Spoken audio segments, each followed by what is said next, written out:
سلامونه، وخت مو په خیر. د دې اونۍ غوره خبرونو ته مو ښه راغلاست وایم. د افغان حکومت او ساساکي شرکت ترمنځ د هیواد وچو بندرونو او اقتصادي زونونو لپاره د ماستر پلان جوړولو تړون لاسلیک شو. د ارګ په خبرپاڼه کې راغلی چې په یاد اقتصادي زونونو کې د تورخم بندر، غلام خان، سپین بولدک، حیرتان، اسلام قلعه، تورغونډۍ او زرنج شامل دي. ولسمشر غني ویلي د دې ماستر پلان په تطبیق سره د عوایدو سیستم د وړاندوینې وړ ګرځي او موږ د اسیا په څلور لارې د بدلیدو هدف ته رسیږو. د کابل هوایي ډګر کې د هوایي کنټرول پرمختللې ودانۍ جوړیږي. دغه پروژه 19 میلیونه امریکایي ډالر ارزښت لري چې د جاپان حکومت لخوا مالي ملاتړ کیږي. چارواکي وايي په دغه پروژه کې د هوایي ټرافیک یا کنټرول ټاور لپاره د 45 مترو دنګه ودانۍ او نورې اسانتیاوې شامل دي. د یادې پروژې کار به په 14 میاشتو کې پای ته ورسیږي. په هیواد کې د المونیمي لوښو تولید زیات شوی دی. د صنعت او سوداګرۍ وزارت وايي د هیواد په یو شمېر ولایتونو کې د المونیمي لوښو تولیدات ډیر شوي او له دې ډلې څخه د هرات او ننګرهار ولایتونه پر ځان بسیاینې ته نږدې شوي دي.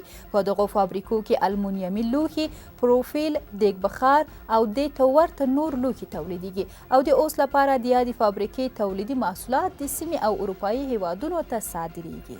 د آسیا پراختیایي بانک له افغانستان سره د 18 میلیونو ډالرو مرسته وکړه. د مالیې وزارت وايي د دغې مرستې موخه په افغانستان کې د کرنې سکتور ښه والی ښودل شوی دی.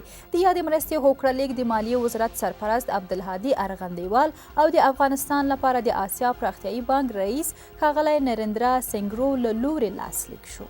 افغانستان کې د لیتاکا پروژې دریم پړاو پیل شو. د کلیو پراختیا وزارت وايي د یادې پروژې دریم پړاو چې د افغانستان تاجکستان په پوله تطبیقیږي د جاپان هیواد د 9.4 میلیونه ډالرو په مالي ملاتړ پیل شوی دی. دغه وزارت زیاتوي چې لیتاکا په بدخشان، تخار، کندز او بلخ ولایتونو کې د 22 ولسوالیو خلکو ته 4750 دایمي کارونه پیدا کړي دي. په پکتیکا، میدان وردګ، هرات، بلخ او کندهار کې د 18 ښوونځیو ودانۍ جوړې او ګټې اخیستنې ته وسپارل شوې. د کلیو بیارغونې او پراختیا وزارت وايي دا ښوونځي 10، 4 یا 4 ټولګي، تشنابونه او د څښاک د اوبو څاګانې لري چې په جوړېدو سره یې 4340 زده کوونکو ته د ښوونې او روزنې وړ چاپیریال رامنځته شو.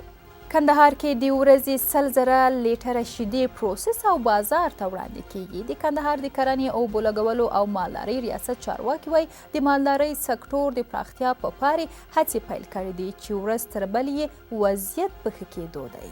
هرات کې د ممیزو د تولید کچه 15,000 ټنو ته رسیږي. د کرنې او مالدارۍ وزارت وايي په دغو ممیزو کې به نږدې 13,000 مټریکه ټنه شنه ممیز او 2,000 مټریکه ټنه آبجوش ممیز وي. هرات د انګورو او ممیزو له لویو تولیدونکو ولایتونو څخه دی. د انګورو ډیری بڼونه د دې ولایت په انجیل، ګوزره، اوبه، پښتون زرغون، زندهجان او کرخ ولسوالیو کې دي.